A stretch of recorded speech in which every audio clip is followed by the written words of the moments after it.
Hello students, class 10th में हम reflection वाला चैप्टर पढ़ रहे हैं लाइट। लास्ट वीडियो जो मैंने डाली थी अपनी रिफ्लेक्शन के ऊपर, तो उसकी क्वालिटी अच्छी नहीं थी। आप लोगों ने कमेंट्स किए, बताया कि क्वालिटी थोड़ी डाउन है, तो मैंने कोशिश की है कि अब सेम उसी कंसेप्ट को लेके उतना ही जितना कंटेंट उस लेक्चर में दिया था, आज नया चैप्टर बनाऊँ, नया लेक्चर बनाऊँ उसी के ऊपर। तो आप लोगों ने बताया, अच्छा लगा, और ये भी जान के चला कि आप लोग वीडियोस रेगुलरली देख रहे हैं, तो मुझे बहुत अच्छा लग रहा है। अच्छी फीलिंग आ रही है कि आप लोगों ने कमेंट किए हैं, भले ही वो मतलब चलो कमियां बता रहे हैं आप लोग। अब जितनी भी कमी है, कोई भी अगर आपको नेगेटिव लगता है, कुछ भी पॉजिटिव लगता है, तो आप लोग बताते रहिए, जिससे कि अगर कुछ नेगेटिव है तो हम उसको आगे इम्प्रूवमेंट करें और आप लोगों को अच्छा कंटेंट दे सकें। तो अब हम अपना लेक्चर स्टार्ट करते हैं। और बात रही कि सिलेबस की, कि सिलेबस कब तक हो पाएगा, कब तक नहीं हो पाएगा। देखिए, सिलेबस आपका आराम से हो जाएगा। सिलेबस कराने को तो कितनी भी जल्दी करा लो, कितना भी लेट करा लो, बस ये कि कंटेंट अच्छा पहुंचना चाहिए। बात होती है नोट्स की, नोट्स आपको कहीं से भी मिल सकते हैं, बस ये कि वो नोट्स आपकी समझ में आने चाहिए। नेट पे बहुत जगह आपको नोट्स मिल जाएंगे, अवेलेबल है, कोई भी रिफ्रेशर ले लेना, उसमें नोट्स ही नोट्स मिल जाएंगे आपको, एनसीईआरटी से नोट्स बना लेना। लेकिन कि चीजों को एक फील लेने वाली बात होती है कि उसको कैसे समझना है। तो उसको समझने के लिए आपको धीरे धीरे ही पढ़ना होगा। आप एक साथ ये नहीं कि पहला चैप्टर पढ़ा फिर एंड वाला पेज पढ़ लिया। एक जो कहते हैं ना, रिदम बनी होनी चाहिए, वो रिदम बनी हुई होनी चाहिए हमेशा। तो उसी रिदम को मेंटेन करेंगे हम, और धीरे धीरे धीरे करके एक दिन आपका सिलेबस खत्म हो जाएगा, आपको पता भी नहीं चलेगा, और इतना एंजॉयमेंट होगा आपको बहुत ज्यादा, और फिजिक्स आपको बहुत इजी लगने लगेगी। तो बात करते हैं, हमने अपने जो 2 लेक्चर्स हम कर चुके हैं अपने light reflection and reflection chapters के। और इन 2 लेक्चर्स में पहला लेक्चर इंट्रोडक्शन का था। हमने बात की थी कि light is a form of energy which gives us sensation of site, और उसके ऊपर हमने जो पूरा लेक्चर इसी के ऊपर अपना हमने दिया था कि how light is the form of energy. अगर आपको देखना है कि लाइट एनर्जी की फॉर्म कैसे है, तो आप लेक्चर 1 देखिए। लेक्चर 2 में हमने सोर्सेस ऑफ एनर्जी की बात की थी, थोड़ा बहुत हमने रिफ्लेक्शन और रिफ्रैक्शन के बारे में बात की थी। ठीक है, तो अब हम जो है स्टार्ट करते हैं अपना चैप्टर। ओके, तो बात हो रही है क्लास 10th की, और हम पढ़ रहे हैं फिजिक्स। ठीक है, आपके चैप्टर का नाम है लाइट, और लाइट के अंदर हमको 2 फिनोमेना पढ़ने हैं, that is reflection and refraction. Okay, तो पहले लेक्चर में हमने लाइट के ऊपर बहुत सारी बात की है। अब रिफ्लेक्शन के बारे में हमको क्या स्टार्ट करना है, लेकिन जो हमने थोड़ा पढ़ा था मैं आपको बता दूं। Light is a form of energy which gives us sensation of site, हम बात कर चुके हैं। सोर्सेज ऑफ लाइट के बारे में बात कर चुके हैं, luminous, non luminous, artificial, man made और नेचुरल। और हमने बात की थी कि ऑप्टिक्स की जो 2 ब्रांचेज है, रे ऑप्टिक्स, वेव ऑप्टिक्स, उनको किस तरह से हमने डिवाइड किया है। तो रे ऑप्टिक्स को हमने पार्टिकल नेचर से, और वेव ऑप्टिक्स को हमने वेव नेचर से बांट किया। तो एक बार मैं आपको बता दूं कि वेव नेचर और पार्टिकल नेचर में क्या होता है। तो लाइट का भी क्या है, ड्वेल नेचर है। लाइट भी कैसा नेचर रखती है, ड्वेल नेचर। मैंने आपको बताया था कि जो मैटर होता है, मैटर का भी क्या होता है, ड्वेल नेचर होता है, पार्टिकल नेचर और वेव नेचर होता है। ठीक है, तो लाइट का ड्वेल नेचर होता है, मैंने आपको मैटर का भी ड्वेल नेचर बताया था। अब लाइट भी क्या है, मैटर। देखिए ड्वेल नेचर कैसे होता है, तो लाइट के पास होता है वेव नेचर और होता है पार्टिकल नेचर। मींस कि लाइट की वेव प्रॉपर्टी भी है, पार्टिकल प्रॉपर्टी भी है। अब लाइट की वेव प्रॉपर्टी क्या कहती है, देखिए लाइट की वेव प्रॉपर्टी कहती है that the light is an electromagnetic wave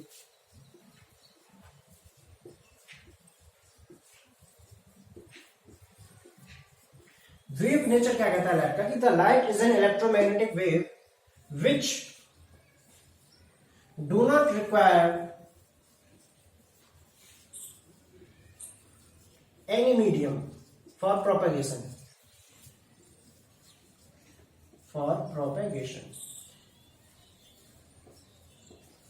ये लाइट का वेव नेचर बताता है, कि जो वेव नेचर है वो कहता है कि the light is an electromagnetic wave which do not require any medium for propagation.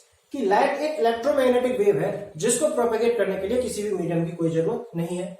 ये तो हो गया वेव नेचर। अब लाइट का जो पार्टिकल नेचर है वो क्या कहता है, कि light made up of particles. Light जो है पार्टिकल से मिलकर बनी हुई है। ठीक है, और ये पार्टिकल्स क्या है, हाई स्पीड के साथ वेरी हाई स्पीड के साथ, ठीक है, with very high speed propagate कर रहे हैं स्ट्रेट डायरेक्शन में, प्रोपेगेट इन स्ट्रेट लाइन। ये हमको क्या बताती है, पार्टिकल नेचर होता है कि जो पार्टिकल नेचर है कि light is made up of small fundamental particles and these particles are moving with very high speed in a straight line, ठीक है, या फिर प्रोपेगेट इन स्ट्रेट लाइन। अब ये जो पार्टिकल्स हैं, इन पार्टिकल्स को हमने नाम दिया है फोटॉन्स। इन पार्टिकल्स को हमने क्या नाम दिया है, फोटॉन्स। ओके, तो इस बात में याद रखिएगा कि लाइट जिन फंडामेंटल पार्टिकल्स से मिलकर बनी होती है, उन पार्टिकल्स को हमने जो है फोटॉन्स नाम दिया है, ठीक है। तो ये था कि लाइट का ड्यूअल नेचर कैसे है। ओके, तो लाइट का ड्यूअल नेचर हो गया, आपके सोर्सेज हो गए, आपको मैंने रिफ्लेक्शन भी थोड़ा सा बताया था, रिफ्लेक्शन भी बताया था कि light deviates from its own path, इसको रिफ्लेक्शन कहते हैं। अब देखिए वेव नेचर से लाइट के कौन कौन से फिनोमेना हम प्रूव कर सकते हैं। डिफ्रैक्शन हुआ, इंटरफेरेंस हुआ, पोलराइजेशन हुआ, ये ऐसे फिनोमेना है जिनको हम लाइट के वेव नेचर से आज प्रूव करेंगे। पार्टिकल नेचर से अब कौन कौन से फिनोमेना है, इस चैप्टर में हमको जितना कुछ भी पढ़ना वो सारा पार्टिकल नेचर के ऊपर डिपेंड है, ठीक है। तो इसको जो जिसमें पार्टिकल नेचर होता है उसे हम कहते हैं रे ऑप्टिक्स, जिसमें वेव नेचर पढ़ते हैं उसे हम कहते हैं वेव ऑप्टिक्स। तो बेसिकली क्लास 10th में हमको पढ़ना क्या है, रे ऑप्टिक्स पढ़ना। वेव नेचर में हमको, मैंने आपको एक टर्म बताया था डिफ्रैक्शन, वो एनसीईआरटी में लिखा हुआ डिफ्रैक्शन क्या होता है। देखिए जब कोई बहुत ही स्मॉल ऑब्जेक्ट होती है और लाइट पास कर रही है, ठीक है, देखिए ये लाइट आ रही है ऐसे करके, ठीक है, सपोज करें बीच में बहुत ही स्मॉल ऑब्जेक्ट है, तो इस ऑब्जेक्ट से टकराने के बाद लाइट इसके कॉर्नर्स के अराउंड बेंड हो जाती है। क्या हो जाती है, लाइट बेंड हो जाती है इसके कॉर्नर्स के अराउंड। इसी फिनोमेना को हम कहते हैं डिफ्रैक्शन। ये मैंने थोड़ी सी आपको हिंट की, बाकी आपको डिफ्रैक्शन जो है पूरा 12th क्लास में पढ़ना ही पढ़ना है, ठीक है। तो डिफ्रैक्शन, इंटरफेरेंस और पोलराइजेशन जैसे फिनोमेना को हम वेव नेचर से शो करते हैं, और पार्टिकल नेचर से हम किन फिनोमेना को शो करेंगे, देखिए इस चैप्टर में हमको सारे के सारे वही फिनोमेना पढ़ने हैं, ठीक है। तो आज हम अपना रिफ्लेक्शन स्टार्ट करने वाले हैं। तो रिफ्लेक्शन से करते हैं स्टार्ट। रिफ्लेक्शन क्या होता है, रिफ्लेक्शन एक ऐसा फिनोमेना है जो सेम मीडियम में होगा, और रिफ्रैक्शन कैसा फिनोमेना है जो दो मीडियम में होता है, या दो से ज्यादा मीडियम भी होंगे, लेकिन एक साथ तो हम दो मीडियम के बारे में बात कर सकते हैं। क्या, देखो ये मीडियम है तो मीडियम 1 और मीडियम 2, तो 1 और 2 को एक साथ बात कर सकते हैं। हमने ये ले लिया तो ये मीडियम 3 हो गया, मीडियम 3। जब लाइट यहां से पास करेगी तब भी हम इन दो मीडियम की बात करेंगे, जब लाइट 1 से 2 में जाएगी तब भी हम दो मीडियम की बात करेंगे। मींस एक साथ पे हम सिर्फ और सिर्फ दो मीडियम की स्टडी कर सकते हैं, ठीक है। ओके, तो चलिए अपना स्टार्ट करते हैं रिफ्लेक्शन। रिफ्लेक्शन है क्या, रिफ्लेक्शन की क्या क्या प्रॉपर्टीज हैं, रिफ्लेक्शन के क्या क्या लॉज हैं, ये सब हम आज के लेक्चर में देखने वाले हैं। ओके, तो let start our today lecture with reflection. Okay, ये हमारा लेक्चर नंबर 3 है। इससे पहले 2 लेक्चर हम कर चुके हैं। Okay, this is lecture number 3। Okay, तो हम पढ़ रहे हैं reflection, REFLECTION, reflection. What is the reflection? देखिए पहले समझेंगे, डेफिनेशन बाद में लिखी लेंगे। डेफिनेशन की इतनी हमको प्रॉब्लम या चिंता करने की कोई जरूरत नहीं है। मेन चीजें हमको चीजें समझ में आनी चाहिए। हमारे पास एक मीडियम है, ठीक है। अब सपोज करो इस मीडियम पे क्या है, कोई लाइट आई। अब लाइट आ रही है, ये है मीडियम 1, ये है मीडियम 2। जब कोई लाइट मीडियम 1 से मीडियम 2 में आएगी तो हमको पता है वो रिफ्रैक्शन शो करती है, मींस दूसरे मीडियम में आएगी और अपने पाथ से डाइवर्ट कर जाएगी। लेकिन हमको कौन सा फिनोमेना कराना है, रिफ्लेक्शन। तो रिफ्लेक्शन फिनोमेना कराने के लिए हमको जो मीडियम है उसकी सरफेस को क्या करना होगा, पॉलिश करना होगा। हमने इसकी सरफेस को कर दिया पॉलिश, मींस अब ये लाइट मीडियम 1 से मीडियम 2 में नहीं जाएगी।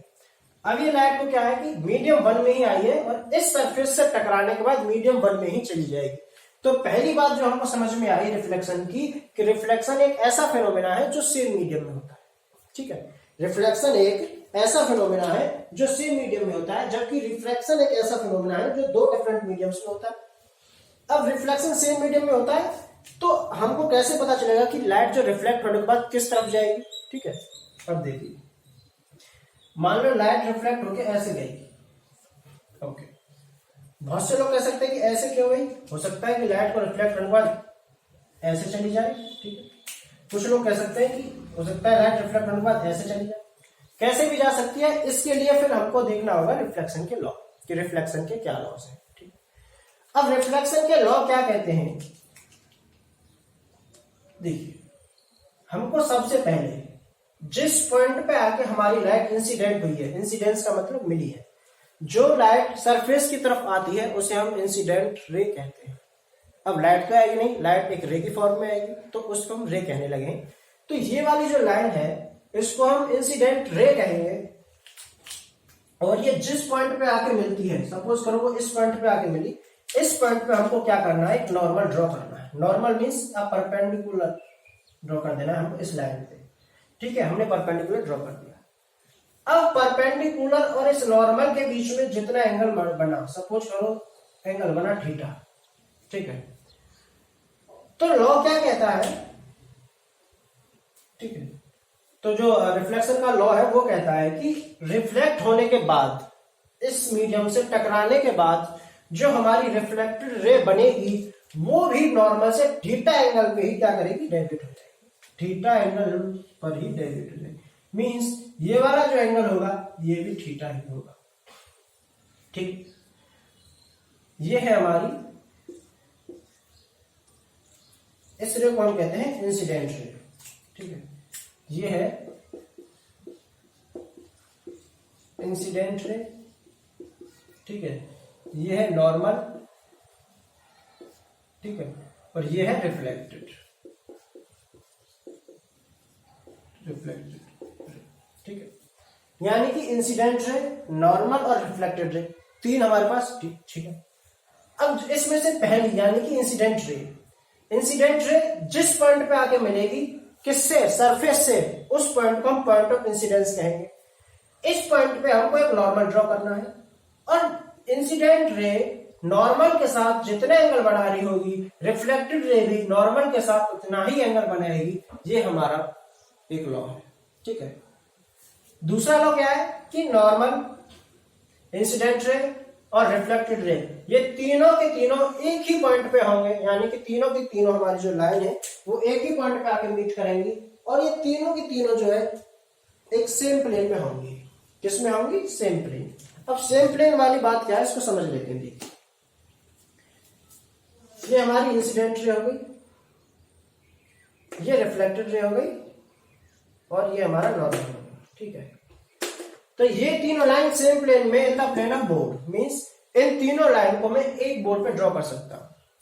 तीन लाइनों का और भी कैसे मैं ड्रॉ कर सकता हूं? देखिए, दो लाइन ऐसे हो, तीसरी लाइन ऐसे हो, मींस तीसरी लाइन ऐसे भी तो हो सकती है कि बाहर की तरफ हो जाए या अंदर की तरफ हो जाए, लेकिन हमको कैसे रखनी है कि ये तीनों लाइन एक ही प्लेन में आ जाए, यानी कि अगर मैं कोई सा भी प्लेन चुनूं तो उन प्लेन पे इन तीनों लाइन को मैं ड्रॉ कर सकता हूं। ठीक है, अगर ये दो लाइन ऐसी होती और तीसरी लाइन ऐसी होती बाहर की तरफ, तो क्या मैं बाहर वाली लाइन को इस बोर्ड पर दिखा सकता था? नहीं दिखा सकता। इसका मतलब क्या है कि ये वाला जो मार्कर था, ये जो बाहर की तरफ जो लाइन आ रही है वो सेम उसमें नहीं है, सेम प्लेन में नहीं है, लेकिन मैंने तीनों लाइन एक ही बोर्ड पे दिखा दी, तो इसका मतलब क्या है कि ये तीनों लाइन सेम प्लेन में है।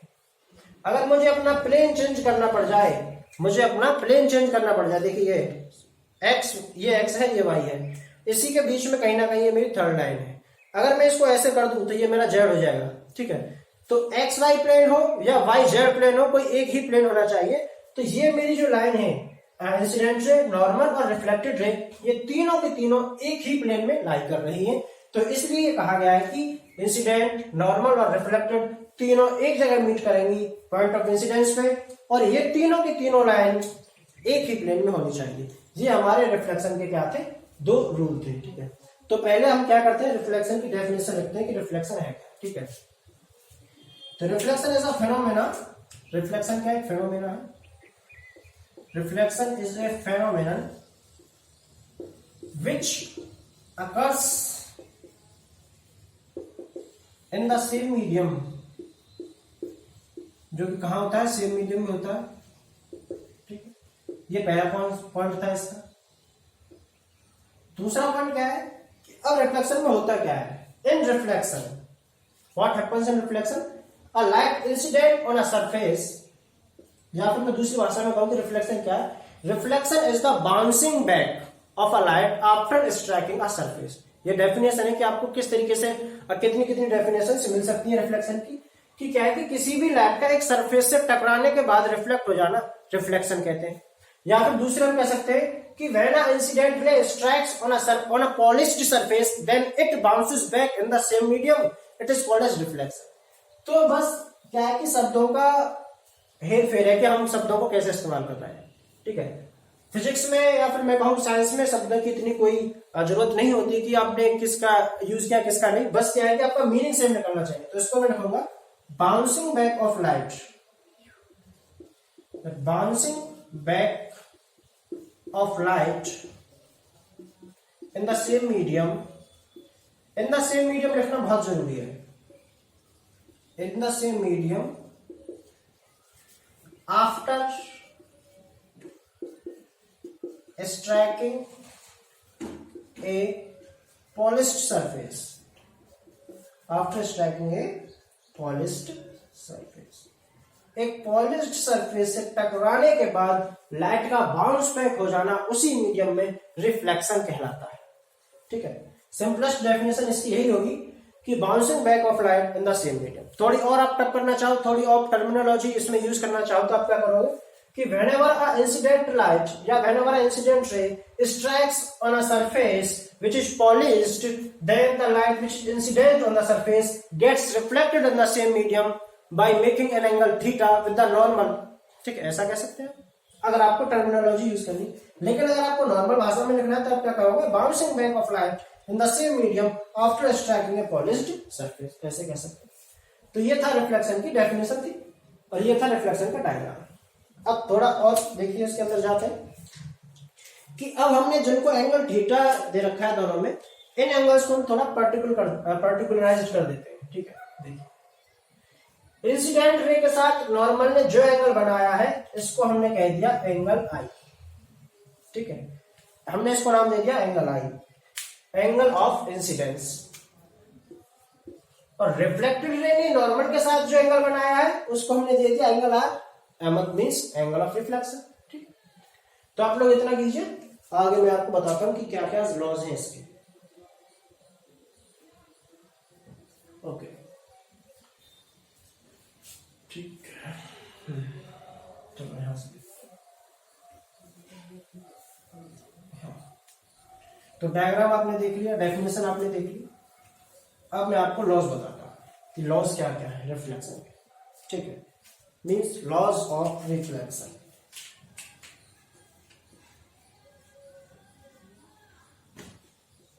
Laws of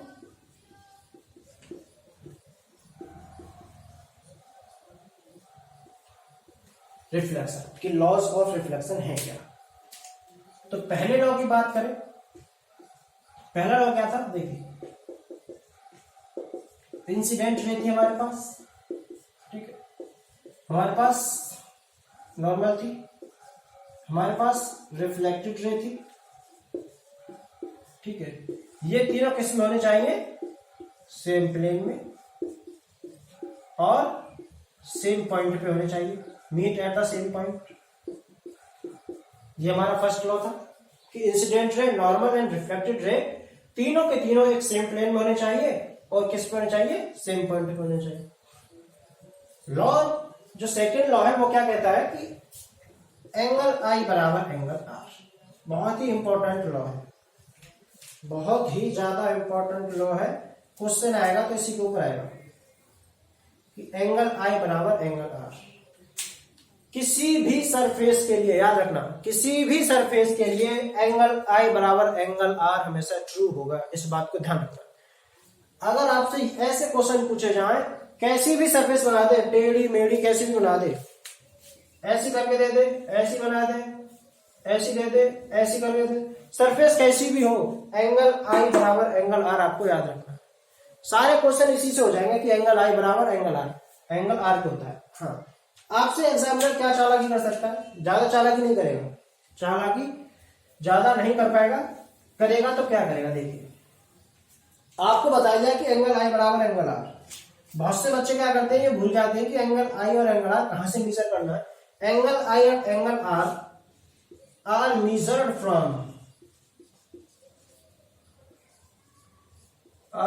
from the normal. Normal से मेजर करना है। हम लोग मैथ में एक्चुअली में क्या करते हैं कि कोई एंगल दिया होता है, सपोज करो ये ठीक है, और ये हम क्या करते हैं, नॉर्मल करते हैं। तो हम लोग क्या है कि यहां से थीटा निकालते हैं, ये जो बेस वाली लाइन है, हॉरिजॉन्टल लाइन है, इससे एंगल निकालते हैं थीटा। लेकिन इसमें हमको जो है एंगल जो निकालना है वो बेस वाली लाइन से नहीं, इस वर्टिकल लाइन से निकालना है, ठीक है।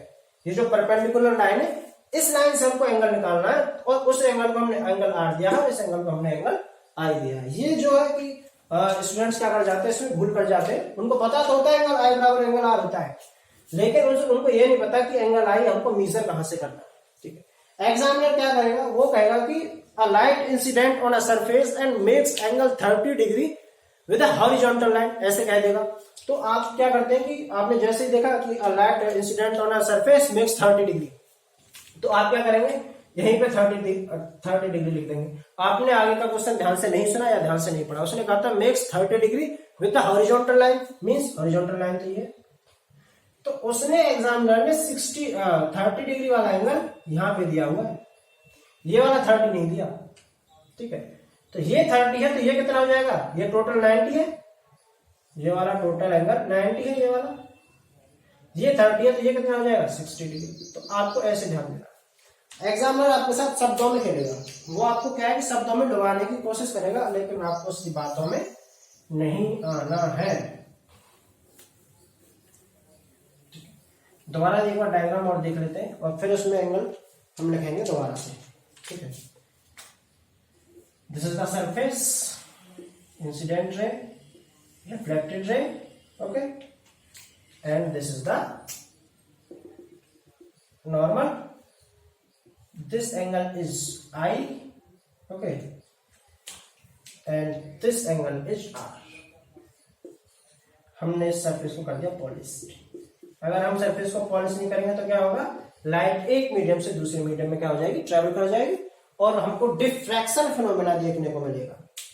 सॉरी, डिफ्रैक्शन नहीं, रिफ्रैक्शन फिनोमेना हमको क्या होगा, देखने को मिलेगा। रिफ्रैक्शन फिनोमेना क्या, रिफ्रैक्शन फिनोमेना में क्या होता है, हमने बात की थी पहले कि लाइट जो अपने जब एक मीडियम से दूसरे मीडियम में जाती है तो अपनी स्पीड को तो चेंज करती ही है, स्पीड को चेंज करने के साथ साथ वो अपने पाथ को भी चेंज कर लेती है, लिटिल बिट डेविएट हो जाती है अपने पाथ से। तो इसको हमने कहा है एंगल आई, उसको कहा है हमने एंगल आर। एंगल आई है angle of incidence, angle R है angle of reflection, okay. Angle I क्या है, एंगल ऑफ इंसिडेंस, ठीक है, एंड एंगल आर क्या है, एंगल ऑफ रिफ्लेक्शन, ठीक। इसको हमने एंगल ऑफ इंसिडेंस कहा है, क्यों, क्योंकि ये इंसिडेंट रे की वजह से बना है। और एंगल ऑफ रिफ्लेक्शन क्या है, क्यों, क्योंकि वह रिफ्लेक्टेड रे की वजह से बना है। इंसिडेंट रे के साथ जो एंगल है नॉर्मल का, उसे angle of incidence, reflected ray की वजह से जो एंगल है नॉर्मल के साथ, उसे हमने एंगल ऑफ रिफ्लेक्शन कहा है। एंगल आई एंगल आर के बराबर होगा। इंसिडेंट रे, नॉर्मल और रिफ्लेक्टेड रे तीनों के तीनों सेम प्लेन में होंगे और meet at the same point. ये आपका रिफ्लेक्शन क्या था, टॉपिक था, ठीक है। अब रिफ्लेक्शन टॉपिक में और क्या है, ओके, चलो इतना देखिए। रिफ्लेक्शन टॉपिक में और आपका है, हाँ, regular reflection and diffuse reflection of light. कि रेगुलर रिफ्लेक्शन क्या है और डिफ्यूज रिफ्लेक्शन क्या है, इस पे बात कर लेते हैं।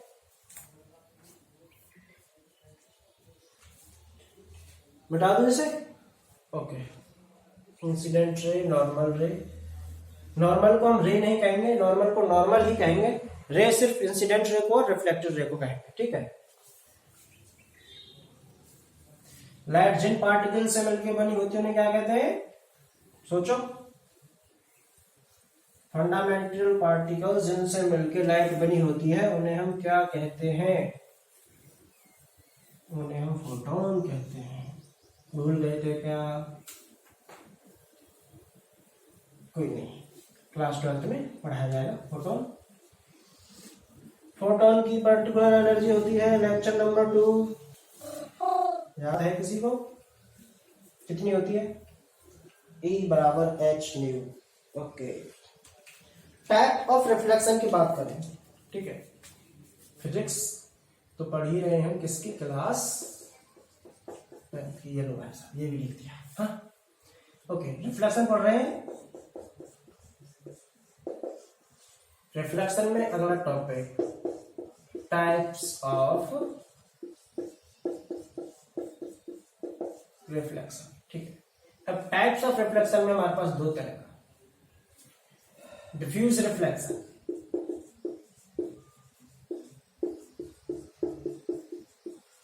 टाइप्स ऑफ रिफ्लेक्शन में हमारे पास दो तरह का रिफ्लेक्शन है, डिफ्यूज रिफ्लेक्शन और एक है रेगुलर रिफ्लेक्शन, ठीक है। डिफ्यूज रिफ्लेक्शन और एक है रेगुलर रिफ्लेक्शन। तो डिफ्यूज रिफ्लेक्शन और रेगुलर रिफ्लेक्शन, रिफ्लेक्शन के ही टाइप है। आपको नाम से ही कुछ ना कुछ तो पता चल रहा होगा कि रेगुलर और डिफ्यूज, ठीक है। अब देखिए मैं आपको बता दूं कि जब कोई लाइट ट्रेवल करती है, हमने अभी तक इंसिडेंट रे, एक रे की बात की थी, तो आपको क्या लगता है कि लाइट सिर्फ एक रे में आ रही होगी ऐसे? लाइट क्या सिर्फ एक रे में आ रही होगी? नहीं, लाइट की बहुत सारी रेज ऐसे करके आ रही होंगी, और ये सारी की सारी रेज कैसे होंगी? एक दूसरे के पैरेलल होंगी, ठीक है। जब बहुत सारी रेज आपस में आती हैं मिलके, तो उसको हम फिर रे ना कह के उसे कहते हैं बीम ऑफ लाइट। उसे हम क्या कहते हैं? A beam of light. एक रे में इतनी एनर्जी तो हो नहीं सकती, तो इसलिए बहुत सारी रेज मिलके आती हैं, और इन रेज को हम रे ना कह के हम कहते हैं बीम ऑफ लाइट, ठीक है। तो बीम ऑफ लाइट रेगुलर में क्या होगा? जब ये बीम ऑफ लाइट किसी एक regular means a polished, well polished surface से टकराएगी, सब ऐसे करके आ, तो टकराने के बाद पहले भी ये क्या थी? पहले भी ये क्या थी? पैरेलल आते हुए टाइम पे, तो जाने के बाद भी ये रेज आपस में क्या रहेंगी? पैरेलल रहेंगी, ठीक है। मींस बिफोर द रिफ्लेक्शन ये पैरेलल थी, आफ्टर द रिफ्लेक्शन ये अभी पैरेलल है। तो ऐसा जो रिफ्लेक्शन होता है उसे हम कहते हैं रेगुलर रिफ्लेक्शन, ठीक है। डेफिनेशन और अच्छे से अभी हम पढ़ेंगे, बस मैं आपको बता दूं। और डिफ्यूज रिफ्लेक्शन में क्या होगा? उसमें क्या है कि सरफेस मान लो हमारी कैसी है, आपको देखने में क्या लगेगा कि सरफेस हमारी वेल पॉलिश्ड है, लेकिन जब हम किसी सरफेस को एटॉमिक या मॉलिक्यूलर लेवल पे जाके देखते हैं, तो कहीं ना कहीं उसमें क्या है? रफनेस रही जाती है उस सरफेस में। जितने भी रिफ्लेक्शन हम देख रहे हैं अपनी डेली लाइफ में, वो सारे के सारे डिफ्यूज रिफ्लेक्शन होते हैं। Most of the reflections are diffuse reflections, और डिफ्यूज रिफ्लेक्शंस की ही वजह से हमको चीजें दिखाई दे रही, वो कैसे दिखाई दे रही बात करेंगे। डिफ्यूज रिफ्लेक्शंस में क्या होता है कि ये जो सरफेस है ये एटॉमिक लेवल पे क्या है, उसमें हो जाता है ऐसे इरेगुलरिटीज रह जाती हैं किसी भी सरफेस में। अब इंसिडेंट रेज आ रही है, वो तो आ तो पैरेलल रही है, ठीक है, वो क्या है? पैरेलल आ रही है, लेकिन क्या रिफ्लेक्शन के बाद वो पैरेलल रहेंगी? नहीं। क्यों? क्योंकि देखो अब यहाँ पे आपने टेंजेंट ड्रॉ किया, ठीक है। अब यहाँ पे आप टेंजेंट ड्रॉ करेंगे, एक नॉर्मल भी ड्रॉ करेंगे, और जितने एंगल से होगी उस एंगल से मान लो ये वाली लाइट चली, ठीक। अब आपको इस सरफेस पे एक टेंजेंट ड्रॉ करना होगा। इस सरफेस पे आपने टेंजेंट ड्रॉ किया, एक नॉर्मल ड्रॉ किया, तो आप देखोगे कि इसका सपोज करो कि इसकी ये वाली लाइन बनेगी। इसके लिए हो सकता है कि ये नॉर्मल हो जाए, तो ऐसे करके लाइट बन जाए। मींस कि इन सब के लिए एंगल ऑफ इंसिडेंस और एंगल ऑफ रिफ्लेक्शन, इन तीनों जो हमने रे बनाई है, सबके लिए अलग अलग होगा। क्यों? क्योंकि सरफेस में इरेगुलरिटीज है। अब सरफेस में इरेगुलरिटीज है तो एंगल आई और एंगल आर अलग अलग है। हाँ, एक रे के लिए एंगल आई और एंगल आर सेम है, लेकिन तीनों के लिए एंगल आई और एंगल आर अलग अलग है। मींस कि ये जो रे है मान लो, इसके लिए एंगल आई बराबर एंगल आर है, ये सही है, लेकिन इसका जो एंगल ऑफ इंसिडेंस है वही एंगल ऑफ इंसिडेंस इस रे का भी होगा, ये गलत है। हो भी सकता है, नहीं भी हो सकता, लेकिन इस वाले में रेगुलर रिफ्लेक्शन में क्या होगा? एंगल ऑफ इंसिडेंस जो इस लाइन का है वही एंगल ऑफ इंसिडेंस इसका होगा, वही एंगल ऑफ इंसिडेंस इसका होगा। तो रेगुलर और डिफ्यूज रिफ्लेक्शन। तो अब हम स्टार्ट करते हैं रेगुलर रिफ्लेक्शन से, ठीक है।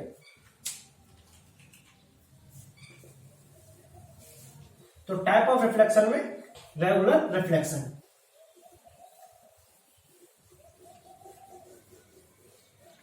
ओके, तो हेडिंग डालिए रेगुलर रिफ्लेक्शन।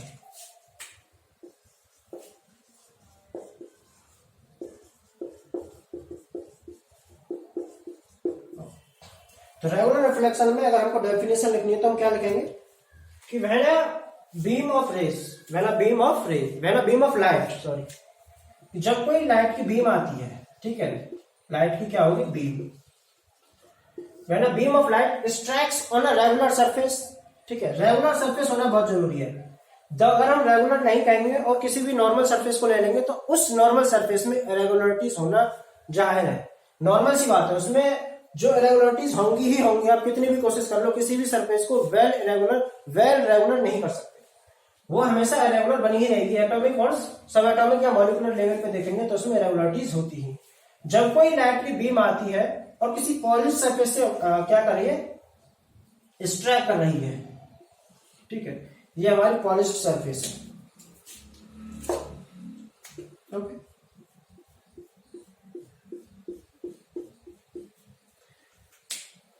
अब हमारी क्या है कि बीम ऑफ लाइट आई, ये सारी की सारी आपस में क्या है, पैरेलल है।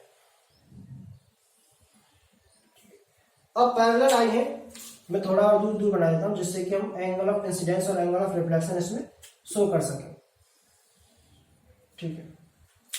अब देखिए, अब आपको क्या करना होगा, आपको एक नॉर्मल ड्रॉ करना होगा इस लाइन पे। अब सपोज करो ये एंगल जो है, ये एंगल बना है आपका थीटा, तो रिफ्लेक्शन के बाद भी अब ये जो रे जाएगी यहां से, ये भी कितने एंगल पे जाएगी, थीटा पर। कितने पे जाएगी, थीटा पे।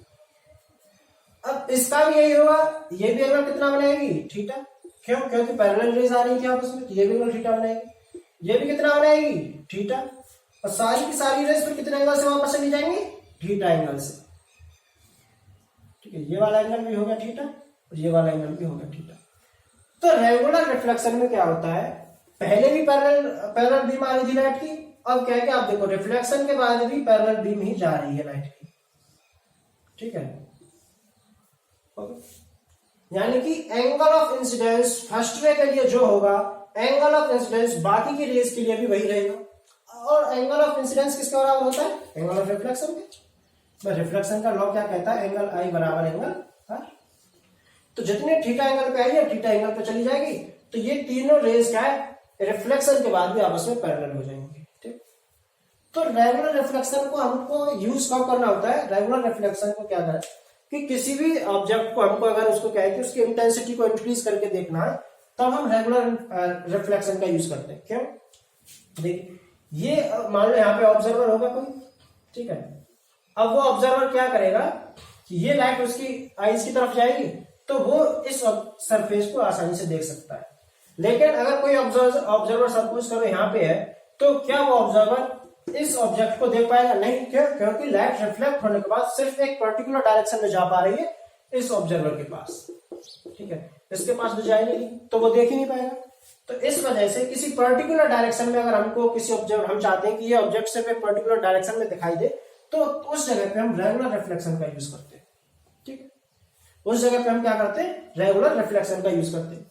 अब बात करते हैं, हाँ चलो डेफिनेशन बता दूं कि when a beam of light, when a parallel beam of light strikes on a regular surface after reflection it goes in a parallel direction. वो पैरेलल डायरेक्शन में आई है और पैरेलल डायरेक्शन में ही चली जाएगी और लॉ तो फॉलो करेगी। जो लॉस ऑफ रिफ्लेक्शन है, आपके दो लॉ जो है कि एंगल आई बराबर एंगल आर, ये हमें हर जगह फॉलो होंगे, चाहे रिफ्लेक्शन कैसी भी हो, डिफ्यूज हो, रेगुलर हो, कैसी भी हो, ठीक है। तो रेगुलर रिफ्लेक्शन हो गया आपका। अब रेगुलर के बाद अगला देखते हैं इरेगुलर रिफ्लेक्शन, ठीक है।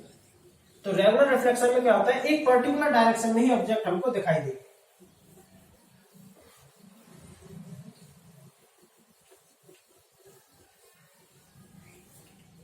डिफ्यूज रिफ्लेक्शन नेक्स्ट है हमारा डिफ्यूज।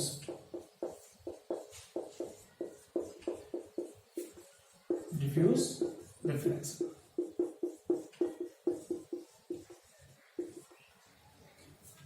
डिफ्यूज रिफ्लेक्शन में क्या होगा कि आपने कोशिश तो किया कि सरफेस को बहुत ज्यादा रेगुलर बनाए, लेकिन जब हमने एटॉमिक लेवल पे जाके देखा तो कहीं ना कहीं उस सरफेस में क्या थी, इरेगुलरिटीज रह जाती है, ठीक है। ये सरफेस में क्या है, इरेगुलरिटीज रहेगी। अब इसमें इरेगुलरिटीज रहेगी तो क्या हुआ कि parallel beam of light, light की बीम तो पैरेलल ही होगी, वो आ रही है। थोड़ा नीचे और आते कि ये है हमारी सरफेस पॉलिश्ड है, ठीक है। अब क्या होगा कि पैरेलल बीम आ रही है लाइट की, दूर दूर बना रहा है, ठीक है, ये आ गई पैरेलल बीम, ठीक है। अब देखिए